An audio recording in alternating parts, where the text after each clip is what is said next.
Yabo, Mother Boga Chikibia, what the Nolo, Agakwana. Okay. Mother Boga, what the Nanja, Bagakwana. Okay. Ebo na mmadụ bụ give you occasion more burial more bridal shower but traditional marriage. Chukwu ese.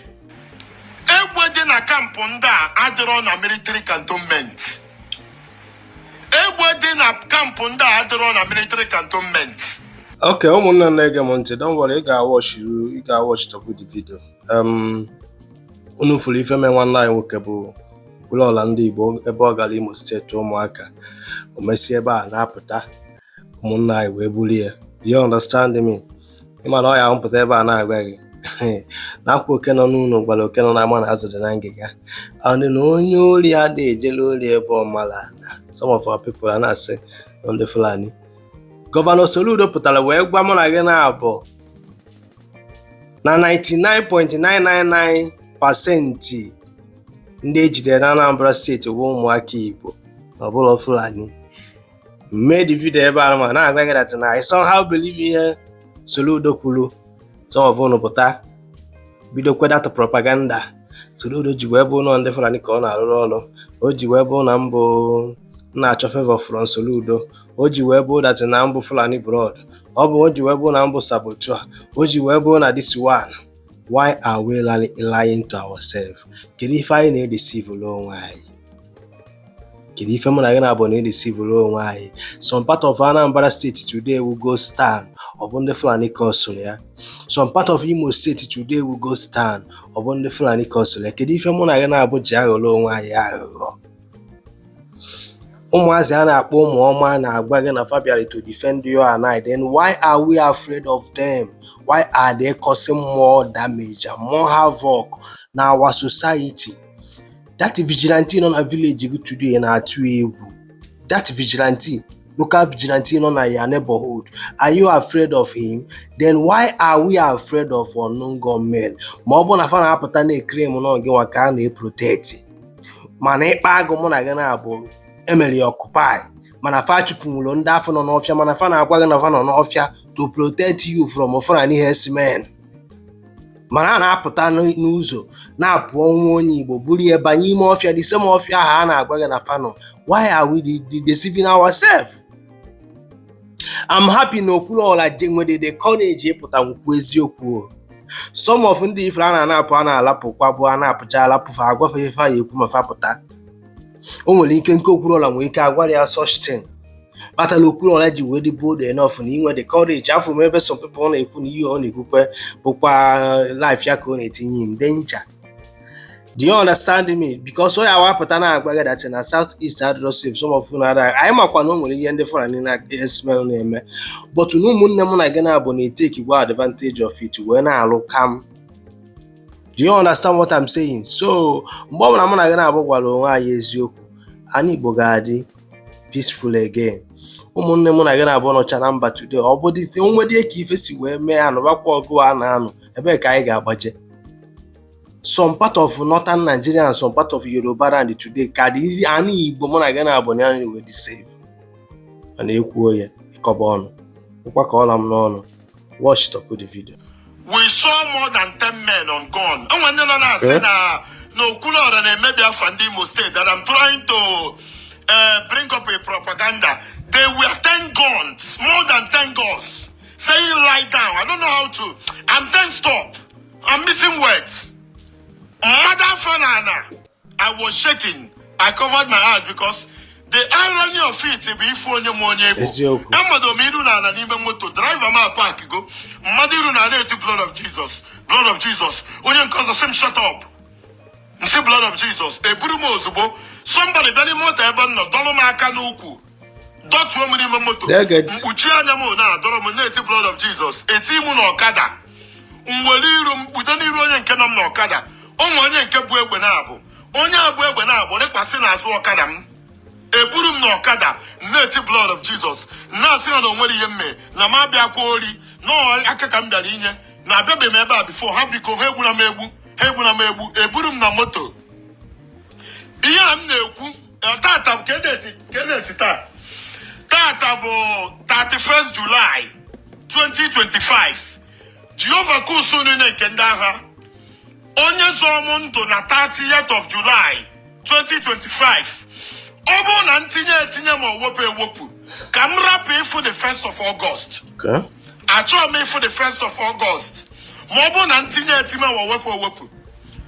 Brothers and sisters, eburum no kada I the phone na moto. My driver, MC Charlie no bin na my friend. Eburum puta you no na no campo. Kidnappers camp, ebute mu na campo. Egwe na campo nda adiro na military cantonment. Yeah.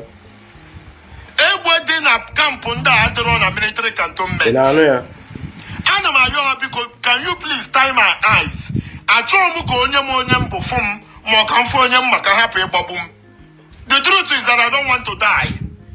And the na-emeji agbugbu mmadụ ba akpụta gị ifu onye ma ọgbagbuo gị. Okay. Nsi biko na unu melu m ebere unu kechie m anya. I was the one begging them ha kechie m anya.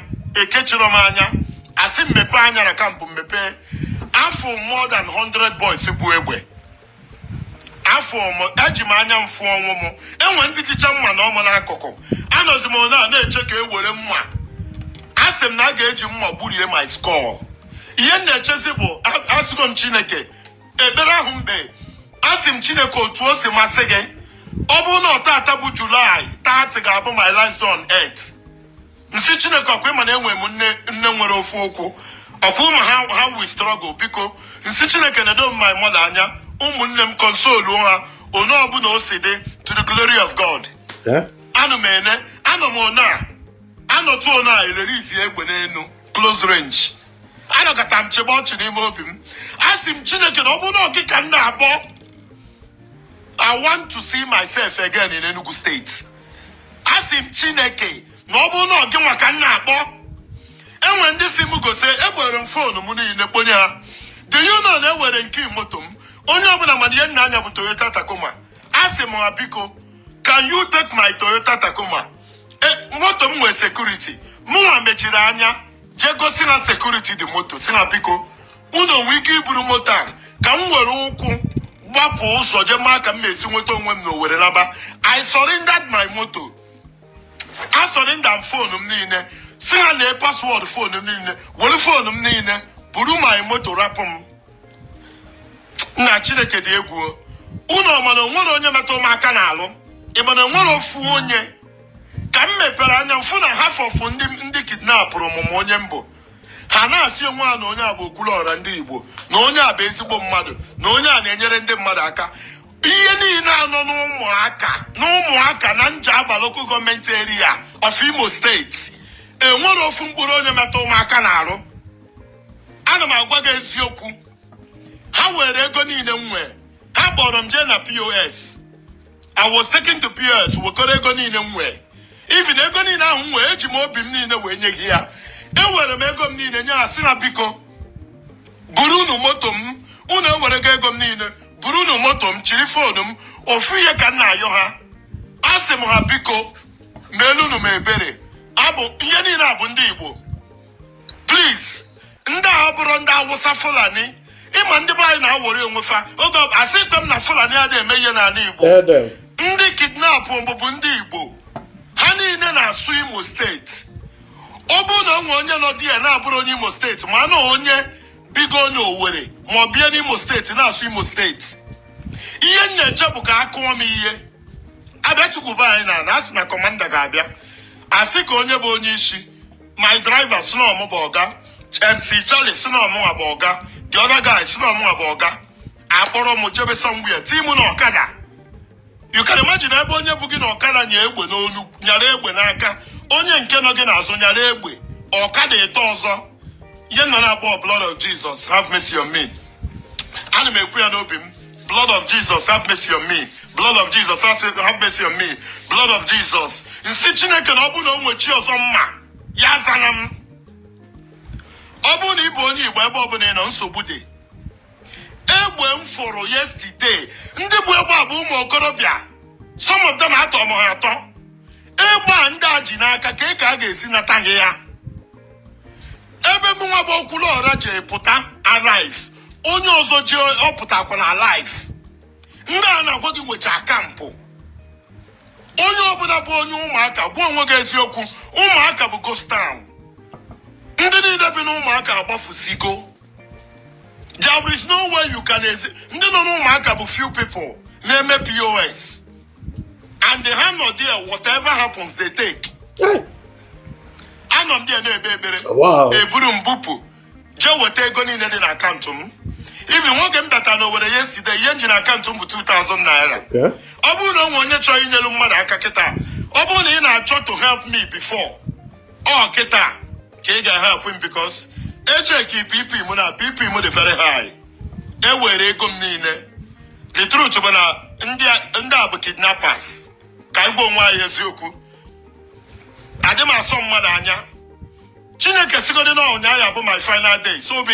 it one thing must kill a man ndị a kidnap m ụnyaahụ bụ ndị Igbo you need to know this ndị Awụsa na-akpa mkpa n'ala Igbo mana ndị mere nke a bụ ndị Igbo ndị kidnapụrụ m bụ ndị Igbo ha niile na-asụ Imo steeti and ama m na ha na watch video after ka e were ego m akpọta m before commander bụ a very young man onye bụ commander ha mara mma these boys na-agwa gị adịrọ ka ndị ara these boys dị fresh these boys are looking good the issue now is ndị ụmụaka ndị Njaba ndị Ọlụ ndị Imo steeti ndị Igbo how do we recover these guns egbe dị ebe ahụ dị too much arụsị dị ebe ahụ dị too much ọgwụ agwọrọ agwọ dị ebe ahụ dị too much agwọrọ ịnọrọ ebe ahụ na-anụ isi ọgwụ ite ọnụọ ife ọgwụ agwọrọ agwọ ife a bụ ụmụ Igbo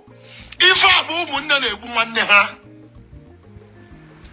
nke a bụrụ Awụsa Fulani afụrụ m ọnwụ m n'anya asị m Chineke na gị nwa napụta ọkwa Silas ka ọ napụta Paul and Silas that you will surely deliver me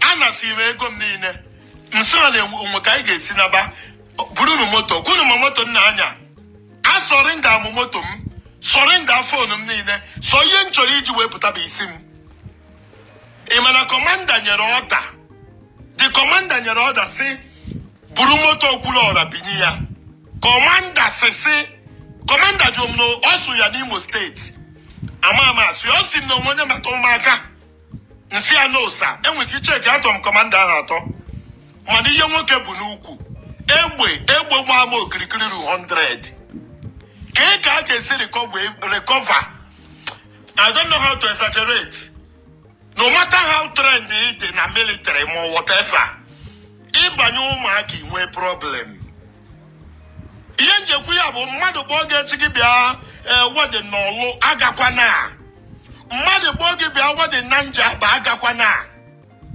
ebe ọbụla mmadụ bụ oge bịa occasion ma burial ma bridal shower ma traditional marriage chukwu eze ama m na nsogbu dị n'ụmụaka mana achụ ma eji m onwe m chụwa aja ka Chinechere m wee dị ndụ